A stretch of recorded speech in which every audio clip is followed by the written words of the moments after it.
అందరికీ వందనాలు. యేసయ్య కృప నామను బట్టి నేను ఇక్కడ యేసుక్రీస్తు వారి సువార్త చేయడానికి నేను నిలబడి ఉన్నాను. దేవునికి మహిమ కలుగును గాక. ఏంటంటే ఈ లోకంలో మనం ఉండేది కొంతకాలమే, కొంతకాల జీవితమే. జీవితము కొంతకాలమే అంటే మనము 3 రోజులు ముచ్చటనమాట. మనము భూమి మీదకి వచ్చింది దేవుని మహింపరిచి ఆయన సత్యాన్ని గ్రహించి సత్యంలో మనము నిలవబడడానికి దేవుడు మనల్ని భూమి మీదకి ఏర్పాటు చేస్తే ఈ లోకంలో ఏలేవాడు సంపదలు, తర్వాత లోకంలో పాపము, తర్వాత ఎవరికి ఏమేం కావాలో అన్ని అన్ని చేస్తుంది తప్ప దేవుడి దగ్గరికి చేరకుండా చేరుస్తున్నాడు. దేవస్తోత్రం. ఒక మాట చెప్పాలని ఆశ కలిగి ఉన్నాను. దేవస్తోత్రం. హల్లెలూయా.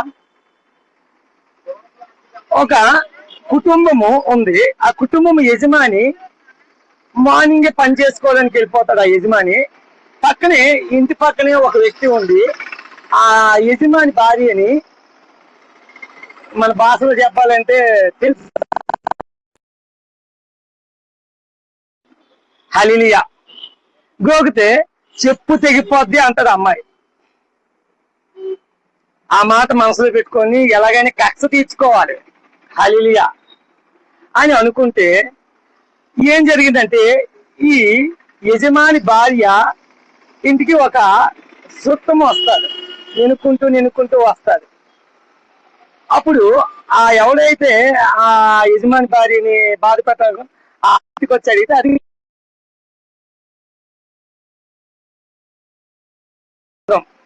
మంచి యవనస్తుడు. హల్లెలూయా. కూర్చోబెట్టి మాట్లాడి సరదాగా నవ్వుతూ ఇవన్నీ చూస్తారు.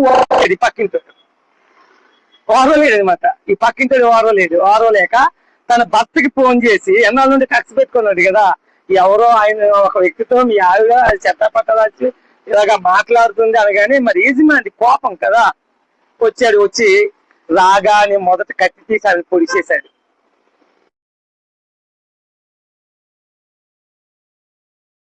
ఎందుకంత ఉద్రోగం?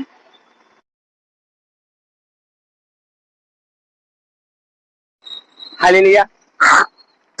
భూమి మీద ఉండేదైతే ఆవేశము, దుఃఖమే. తర్వాత పొడి చేసిన తర్వాత ఆవిడ సావు బ్రతుకుల్లో ఉంది. సావు బ్రతుకుల్లో ఉంటే పోలీసులు వచ్చారు, కేసు తీసుకున్నారు, అమ్మాయిని హాస్పిటల్ జాయిన్ చేశారు. జాయిన్ చేసిన తర్వాత ఆ సావు బ్రతుకుల్లో ఉన్న ఆ సిస్టర్ నా హస్బెండ్ నేను చూడాలని ప్రాధేయపడుతుంది పోలీసులతో.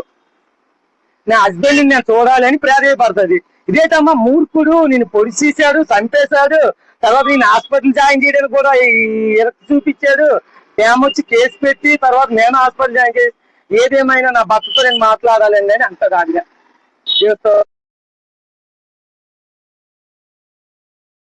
నిన్నే కలవరిస్తుంది, నువ్వు ఎంత పని చేసినా. హల్లెలూయా. తీసుకెళ్ళి ఆ వ్యక్తి ఎవరో కాదు. చిన్నప్పుడు మేము తీర్థయాత్రలకు వెళ్ళినప్పుడు మా తమ్ముడు తప్పిడిపోయాడండి. ఆ తప్పిడిపోయిన తమ్ముడు సూట్ కేసు నిండా డబ్బుతోని బంగారంతో ఇంటికి వస్తే మీరు అపార్థం చేసుకున్నారండి. హల్లెలూయా. చిన్ననాడు తప్పిడిపోయిన నా తమ్ముడు అండి ఇంటికి వచ్చాడండి. అందుకే మనం ఎవరి మాటలు పడితే వాళ్ళ మాటలు నమ్మకూడదు.